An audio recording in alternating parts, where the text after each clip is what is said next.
যুবক ভাইরা, হাজী সাহেব, বাবাজিরা টানে বামে নজর নাই, এক নজরে তাকায় থাকেন গো বাবা। এই তাকবীরের কত পাওয়ার, কত পাওয়ার! জ্বলন্ত একটা প্রমাণ আপনাদের সামনে আমি তুলে ধরব। আল্লাহর নবীর ইন্তেকালের আগে, আল্লাহর নবী যখন ইসলাম গ্রহণ, আল্লাহর নবীর উপরে যখন কোরআন নাজিল হয়েছে, সর্বপ্রথম নবী কিন্তু গোপনে গোপনে কোরআনের দাওয়াত দিতেন, ওপেন হইতেন না, গোপনে গোপনে। ওলামায়ে কেরামের কাছে জিজ্ঞেস করে দেখেন, জাবালে রহমতের পাদদেশে নবীর একজন সাহাবী ছিল যার নাম হযরতে আরকাম।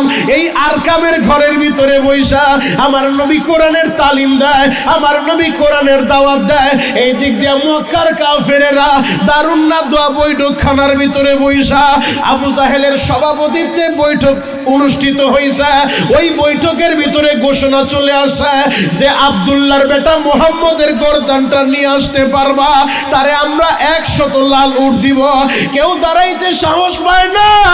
তদানন্দিন কালে খত্তবের বেটা হযরতে ওমর, ওমর ইসলাম গ্রহণ করার আগে ওমরের মতো এত বড় ডিক্টাচার, স্বৈরাচার, এত বড় জালিম আর কেউ ছিল না। বলবেন হুজুর সেটা আবার কিভাবে? আবু জাহেল নিজে সাহস করে নাই আমার নবীর গর্দান আনতে যাবে, কিন্তু ওমর সাহস করে বলছে আমি পারবো মুহাম্মদের গর্দান আনতে। ও যুবক ভাইরা রে, খত্তবের বেটা ওমর দাঁড়াইয়া খোলা তরবারি নিয়ে রওনা দিছে, আমার নবীর গর্দান আনতে যাবে। প্রতিমধ্যে একটা লোকের সাথে দেখা, ওই লোক জিজ্ঞেস করে ওমর কোথায় যাও? বলে মুহাম্মদের গর্দান আনতে যাব। আরে মুহাম্মদের গর্দান আনতে যাইবা, আগে নিজের ঘর সামলাও। বলে আমার ঘরে আবার কি হয়েছে? বলে তোমার আপন বোন এবং ভগ্নিপতি তারা দুজন কালিমা পড়ে মুসলমান হয়ে গেছে। আরো জোরে বলেন। ওমরের মেজাজ গরম হয়ে গেছে, কি আমার বোন, আমার ভগ্নিপতি, ওদের এত বড় সাহস, ওরা কালিমা পড়ছে। ওমর বোনের বাড়ির দিকে রওনা দিছে, ঘরের দরজার সামনে দাঁড়ায় শুনতেছে ভিতরে কোরআনের তেলাওয়াত হচ্ছে। ওমর দরজার ভিতরে নক করছে, ওমরের আওয়াজ পায়া ভগ্নিপতি খাটের নিচে যায় পলাইছে। এরপরে ওমর ঘরের ভিতরে ঢুইকা কোনো কথা নাই ভগ্নিপতির মায়ের শুরু করছে। যখন মারতে মারতে রক্তাক্ত করে ফেলছে, ওমরের বোন ওমরকে জড়ায় ধরে বলে, ভাই যেই বাবার রক্ত তোমার শরীরে, একই বাবার রক্ত আমার শরীরে, আর একটা আঘাত আমার স্বামীর শরীরে করলে আমি কিন্তু তোমার সাথে খাতির করব না। ওমর যখন দেখছে বোন গরম হয়ে গেছে, ওমর এবার একটু নরম হয়েছে। ওমর বলে, বোন রে, তাহলে তোরা যেই তেলাওয়াত করতেছিলি ওই কিতাবটা আমার কাছে একটু দে। ওমরের বোন বলে, ভাই তুমি নাপাক, আগে পবিত্র হও, গোসল করো, তারপরে কোরআন তুমি ধরতে পারবে। আল্লাহু আকবার। এবার ওমর যখন গোসল করার জন্য যায় গো বাবা, ওই দিক দিয়ে আমার নবী আল্লাহর কাছে দোয়া করে, মালিক রে, মক্কার ভিতরে তুই ওমরের যে কোনো একজন রে ইসলামের জন্য কবুল করো গো। হয়তো আবু জাহেল রে হেদায়েত দাও, নয়তো খত্তবের বেটা ওমর রে হেদায়েত দাও। আমার আল্লাহ তো খত্তবের বেটার জন্য দোয়াটা কবুল করে নিছে।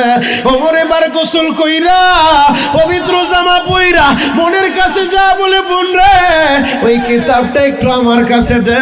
এই কিতাবের সূরাতুত তাহার কিছু আয়াত যখন ওমর তেলাওয়াত করছে, ওমর পয়রা বলে, বোন রে লাইসা হাযা কালামুল বাশার, এটা মানব রচিত কোনো কালাম না, নিঃসন্দেহে এটা আল্লাহর কালাম। বোন তাড়াতাড়ি চল, আমি এখন নবীর দরবারে যাব।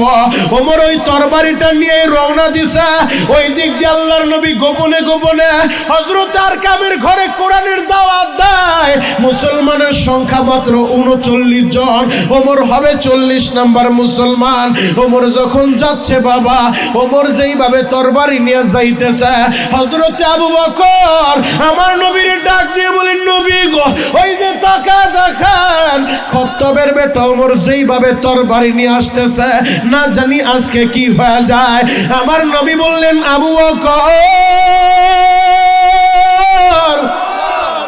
ওমরের আসতে দাও, আসতে দাও, ঘরের দরজাটা ভালোভাবে খুলে দাও। ঘরের দরজাটা খুলে দিছে। নবী আমার বসা, হযরত ওমর ওই তরবারিটা নিয়া আমার নবীর সামনে যাইয়া আদবের সাথে বইসা তরবারিটা নবীর সামনে রাখছে আর বলেন, নবী গো, এসেছিলাম এই তরবারি দিয়ে আপনার গর্দান নেওয়ার জন্য, নেন তরবারিটা আগে আপনার কাছে জমা দিলাম, আমি ওমরের গর্দানটাও দিয়া দিলাম। ইয়া রাসূলুল্লাহ, ইয়া হাবিবাল্লাহ, নবী গো, দেরি কইরেন না, দেরি কইরেন না, আমারে এখনই কালিমা পড়ে মুসলমান বানায় দেন। আরো জোরে বলেন, আমার এখনই কালিমা পড়ায় মুসলমান বানায় দেন। নবী ওমরের কালিমা পড়াইছে, মুসলমান হইছে। ওমর মুসলমান হয়ে বলে, নবী আপনি সত্য নবী? বলে হ্যাঁ। আপনার কোরআন সত্য? বলে হ্যাঁ। তাহলে আজ থেকে আর দাওয়াত গোপনে দিবেন না, আজ থেকে দাওয়াত দিবেন ওপেনে। আপনি ঘর থেকে বের হন, আপনি তাড়াতাড়ি বের হন, আপনার সাহাবীদেরকে নিয়ে সারিবদ্ধভাবে লাইন সোজা করেন, আমি ওমর সার্বিক ব্যবস্থাপনায় আছি, আপনি চলেন। ওমর কোথায় চলবো? আপনি বের হন। আমার নবীকে নিয়ে খানায় কাবার চত্বরে চলে আসছে। খানায় কাবার চত্বরে আইসা সর্বপ্রথম যে আওয়াজটা দিয়েছিল হযরত ওমর, আল্লাহু আকবার। এ তাকবীরের এত পাওয়ার, এত পাওয়ার, এ তাকবীরের আওয়াজ শোনার পরে আবু জেহেল লাফায়া ঘর থেকে নামছে।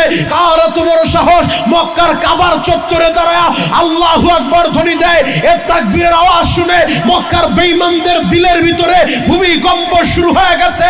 আজকেও যদি সে আওয়াজ দিয়া মানিকগঞ্জের মুসলমান তোমাদের কণ্ঠেও যদি আল্লাহু আকবারের আওয়াজটা উঠে যায়, গুটি কয়েক নাস্তিক আর মুরতাদ যারা কোরআনের বিরুদ্ধে কথা বলে, নবীর বিরুদ্ধে কথা বলে, ওরা পালানোর জায়গা পাবে না। কথা বলেন ঠিক কিনা?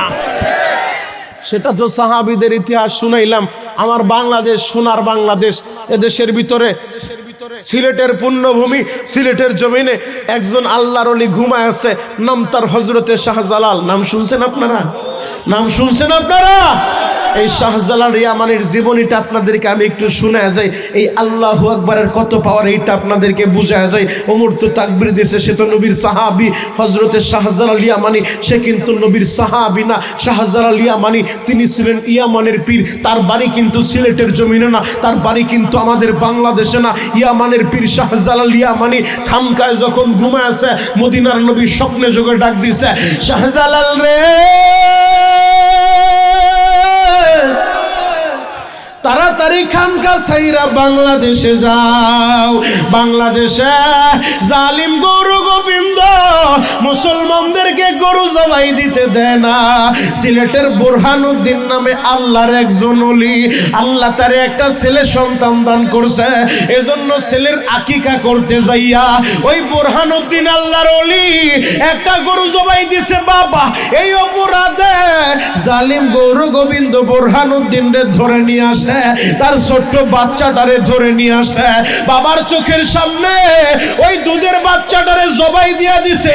গরু জবাই দেওয়ার অপরাধে আল্লাহর ওলি বুরহানুদ্দিন তিনি চোখের পানি দিয়া বুকটা ভাসায়, আর মালিকের ডাক দিয়ে বলে, মালিকের আমার ক্ষমতা নাই, আমার শক্তি নাই, সৈন্যবাহিনী নাই, আমি গৌর গোবিন্দের বিরুদ্ধে যুদ্ধ করতে পারবো না।